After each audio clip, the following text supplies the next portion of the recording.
Hi, ka-coffee, good morning. Jogging tayo, no? Luzon, Visayas at Mindanao, magandang araw po sa inyo. Ito, nakakabahala ito, ha? Si Cayetano, si Senator Alan Peter Cayetano, nagtutulog Robin Padilla na ito. Nagtutulog bato nila Rosa na para kay Digong. Talagang lumalabas talaga ang kulay nitong ni Cayetano, no? Na talagang si Cayetano, from the very beginning, actually, no doubt naman talaga tayo dyan, na maka Duterte talaga yan, di ba? Hindi mo talaga maano yan, hindi mo talaga aasahan yan na gagawa ng paraan para panagutin si Digong sa mga kasalanan na ginawa niya dahil dyan sa tukhang, no? Meron daw po siyang ifa-file na resolusyon. Remember, natatandaan ninyo na nag-file ng resolusyon itong si Robin Padilla na suportado ni Bato, na suportado ni Bongo, definitely ni Amy Marcos, at ang kanilang gusto ay immediately i-repatriate si Digong, di ba? Mula dyan sa International Criminal Court, agad-agad dali niya dito sa Pilipinas. Immediate repatriation yung gusto niya. Tapos, pinasa ni Robin Padilla yan habang naka-break ang Senado, bakasyon. Kumbaga, bakasyon ng klase saka nagpasa ng resolusyon. Sabi niya, i-refile yan. Sinabayan pa ni Robin Padilla yan noong kasagsagan ng kaguluhan dyan sa Israel na nagkakaroon po ng mga voluntary repatriation sa mga OFW. Na as if naman na si Digong biktima ng kaguluhan gaya ng sa Israel. So itong si Senator Alan Peter Cayetano, talagang lumalabas ang tunay niyang kulay. Ito. Nasa balita ng Abante. Nasa iba't ibang pahayagan din ito. XPRRD, isa ilalim sa house arrest, sabi ni Cayetano. Ayan na naman tayo.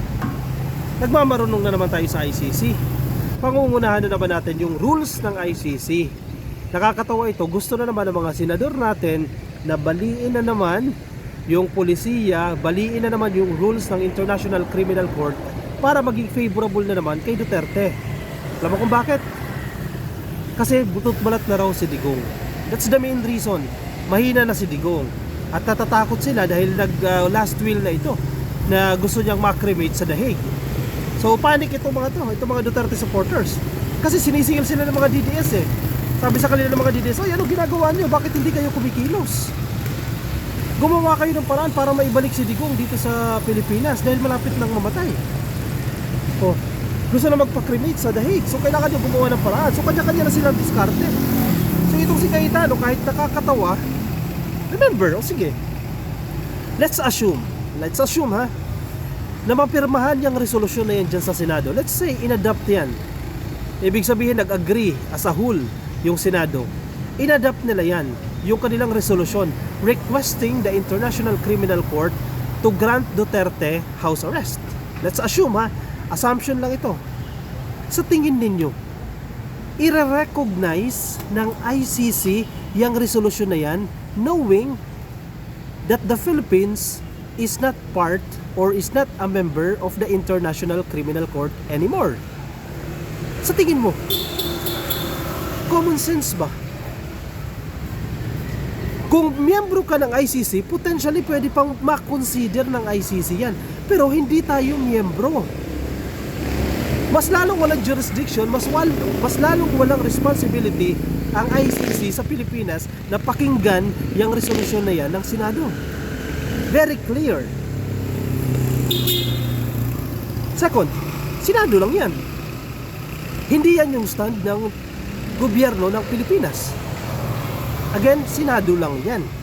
Hindi yan stand ng Presidente, hindi si PBBM party dyan, hindi siya signatory dyan sa resolusyon na yan. Paano papakinggan ng ICC yan? Common sense, di ba? So madaling sabi, walang chance.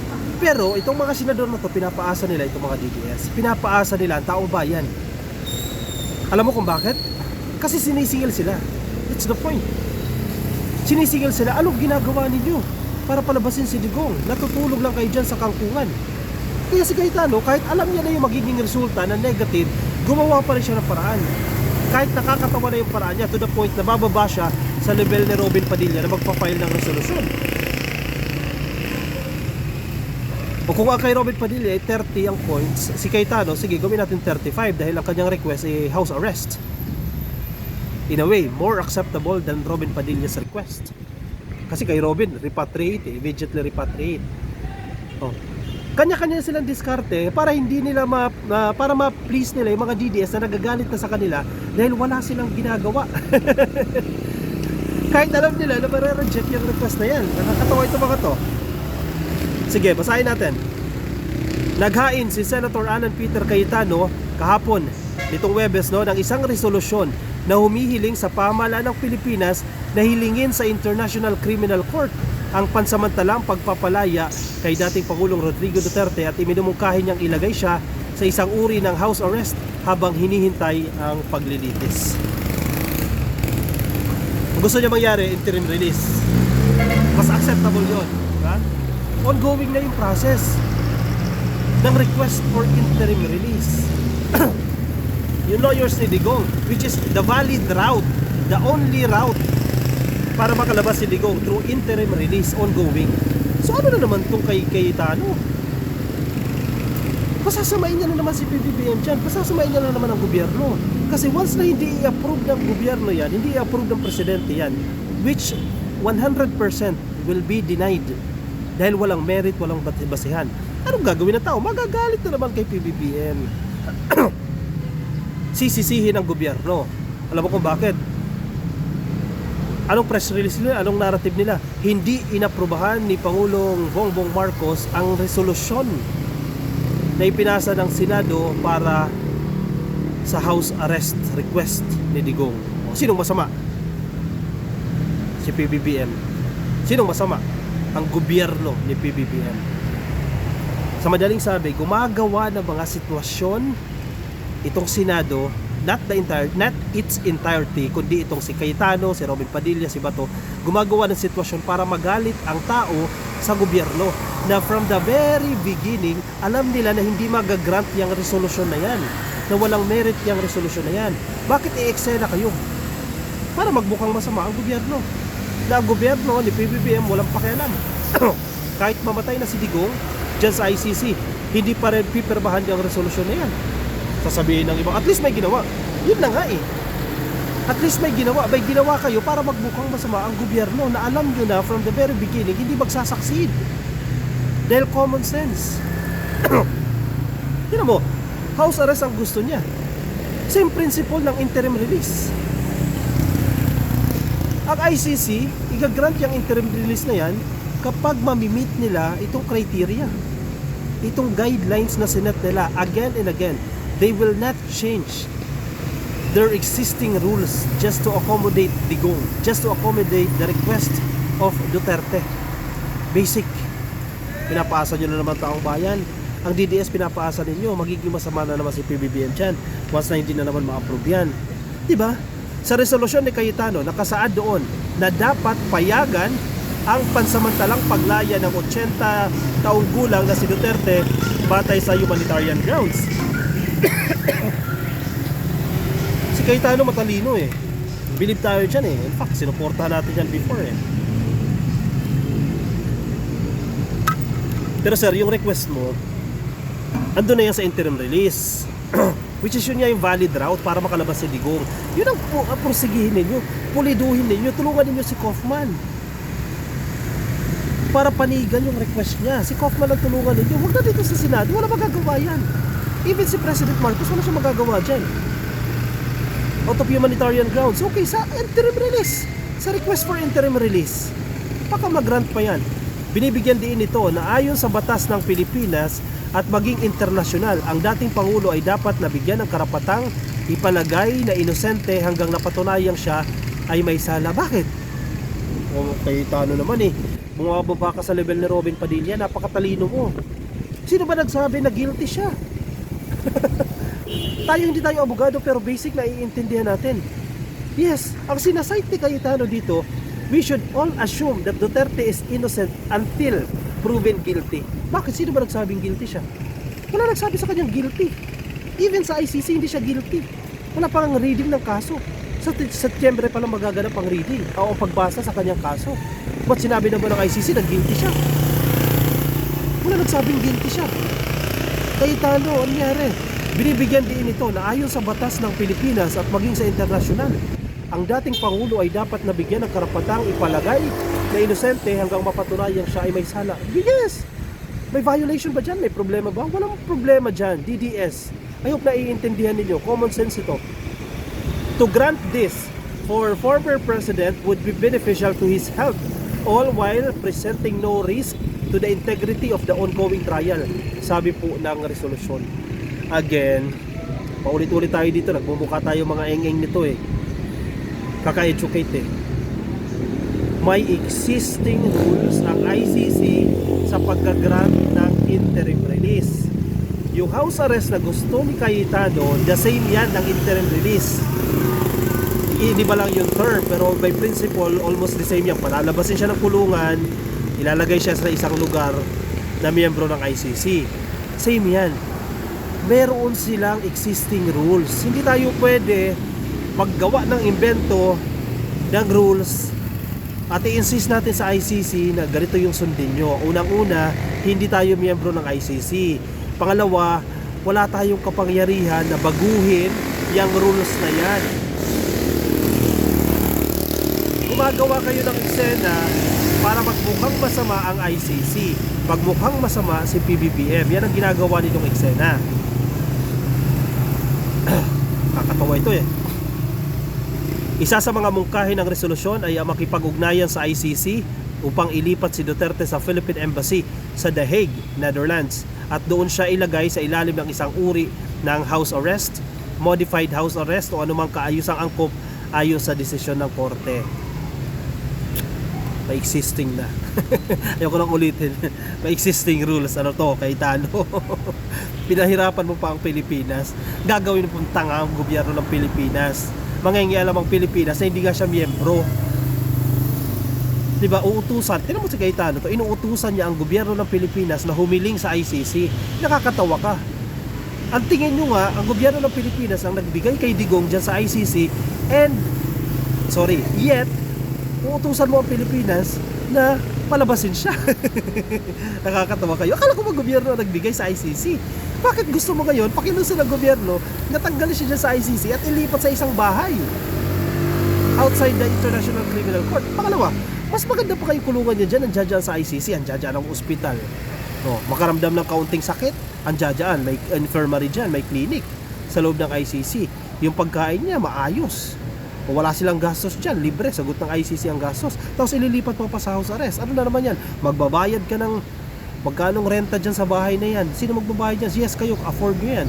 Pero again, pabor din sa inyo, gagastos kayo. O dyan sa kulungan, wala kayong gastos.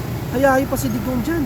O, yung security dyan, napakarami. Kung sa house arrest, o, mag-hire pa kayo ng security.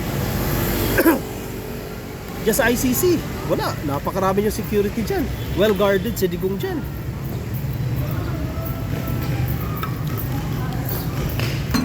Ano pong mapasok sa kukote ninyo dyan? Binanggit din sa resolusyon ang lumalalang kalusugan ni Duterte na inauugnay sa kanyang katandaan at matagal na pag-iisa. Loneliness, malungkot, walang girlfriend. Babala nito maaaring lubhang maapektuhan ang kanyang pisikal at emosyonal na kalagayan kung mananatili siya sa kulungan. Ano yun? So lahat ng senior citizen na nasa kulungan ay palayain. Ganun ba yun, Cayetano? Kahit may kasalanan ka, again, hindi pa guilty ha. Yung batas natin, kahit hindi ka guilty, depende sa kaso ng krimen na ginawa mo, dapat nasa kulungan ka. So ano gusto mo, Cayetano? Dahil ikaw ay minor de edad, dahil ikaw ay lonely, hindi mo kasama kung sino man, dapat kang palayain. Yan ang gusto mo, Cayetano. Kapag ang batas ay mag-a-apply o gusto mo mag-apply sa isa, dapat mag-apply sa lahat. Hindi pwedeng kay Digong mo lang gustong i-apply yan. At sa ibang mga preso dito sa Pilipinas, hindi mo pwedeng i-apply. Kung gagawin mo yan kay Digong, gawin mo rin dito sa Pilipinas yan. Kaya nga patas. Mahirap mayaman, pantay. O nakikita tuloy kayo, pinapaboran ninyo ang mayaman, Cayetano. Pinapaboran nyo kung sino yung mayaman, kung sino yung may impluwensya, sino yung may kapangyarihan. Sige, hilingin mo yan sa ibang mga senior citizen na nandiyan dyan sa Bilibid. Nasa city jail, hilingin mo yan. Dahil 80 na yan, malungkot yung mga yan, wala mga kasama, palayain yan, bigyan ng house arrest. Sige, gawin mo yan. Di ba? Cayetano, you are a senator. You were a secretary of the DFA, alkalde, congressman. Tapos ganyan ang mindset, ganyan ang pag-iisip. Binanggit sa resolusyon ang lumalalang kalusugan ni Duterte. May mga kilala nga ako namatay na sa kulungan dahil matanda na eh. May sakit, may tuberculosis, namatay na. Butot balat din. Pinakawalan ba ng kulungan? Hindi. Tapos gusto mo si Digong, ganon. Babala nito, maaaring lubhang maapektuhan ang kanyang physical at emosyonal na kalagayan. Para saan ba ang prison? Sige, sagutin ninyo. DDS, para saan ba ang kulungan? It is a form of penalty. Kapag nagkasala ka, may parusa naghihintay sa'yo. Yan ang kulungan. Kaya nga, yung mga nagagawa mo nang ikaw ay malaya, hindi mo na magagawa dahil nasa kulungan ka na. Pansamantala o bahagya kang tinanggalan ng liberty o kalayaan dahil nagkasala ka, allegedly. Hindi ka pa naman convicted. Kung mapapatunayan ka na walang kasalanan, then you will be released. Diba? Common sense yan. Tapos itong si Cayetano, nakakatawa ito. Ewan ko lang ha, napakatalino ni Cayetano. Actually, believe tayo dito dati. Pero bumaba siya sa level ni Robin Padilla. Tayo, hindi tayo matalino ha. Hindi tayo kasing talino ni Cayetano. Pero naiintindihan natin ito, basic ito. And for sure, kayo naiintindihan nyo rin yan. And even the DDS, naiintindihan nyo yung sitwasyon. Pero wala tayo magagawa. Si Cayetano, sinisingil ng mga DDS, kumilos ka. Magbayad ka sa ginawa sa'yo ni Digong noong panahon niya. Pinapoint ka bilang sekretary ng DFA. Sa pagtuloy sa kulturang Pilipino, sa pagtukoy sa kulturang Pilipino, sinabi rin ito na bahagi ng ating pagka-Pilipino ang pagmamalasakit sa kapwa, lalo na sa mga matatanda.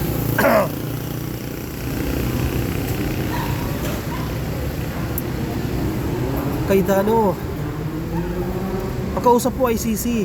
Hindi mo pwede sabihin sa ICC, pakawalan nyo si Digong kasi ang kultura ng Pilipinas may malasakit kami sa matatanda.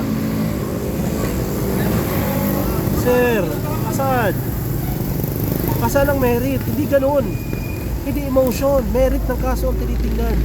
Kahit sinong magaling na abogado, hindi ba niniwala ang ICC sa sasabihin mo kasi kultura namin na may malasakit kami sa matatanda kaya pakawalan mo na kasi matanda. Cayetano naman sinisira mo yung pangalan mo dyan kung meron pa bukod sa 10K, nasa na yung 10K, di ba? Anyway, kultura ang pinagbatayan, no? Idinagdag pa sa resolusyon na kahit umatras na ang Pilipinas mula sa Rome Statute, posible pa rin makipagkasundo sa ICC sa pamamagitan ng embahada sa The Hague para sa mga kondisyon ng pansamantalang pagka-aresto. Yan, gumagawa na naman kayo ng sarili ninyong batas. Gumagawa na naman kayo ng sarili ninyong rules. O, gawin mo bilang senador, hindi yung nag-uutos ka pa, inutusan pa ang gobyerno Kumilos kayo. Inuutosan mo pa yung embahada ng Pilipinas dyan sa The Hague. Kumilos kayo dyan. Tanya, sa pamamagitan na ito ay matitiyak ang pagkataong pagtrato sa dating Pangulo sa pamamagitan ng pagkupkup sa kanya ng embahada. Ganda-ganda na ng sitwasyon niya dyan sa kulungan Alisin mo pa dyan. O, gagastos pa ang embahada. Paano pa magagawa ng embahada yung kanilang trabaho? And again, trabaho ba ng embahada yan? Kumupkup sa isang bilanggo. Dami yung binabagong policy Pag hindi nangyari, masama ang gobyerno. Si PBBM ang masama kapag hindi nangyari sa mga request ninyo. Diba? Nakakatawa kayo talaga Ay nako. Sige, komento ang inyong opinion, reaction dyan sa comment section para mabasa po yan ng iba natin mga ka-coffee. Kung nasa Facebook, pasuhin na lang ka-coffee. Please like and follow YouTube, subscribe. TikTok, subscribe na rin po kayo. I'll see you in the next video. Maraming salamat sa mga sumama. Ingat po kayo. Nasaan man po kayong panig ng daigdig. Bye-bye.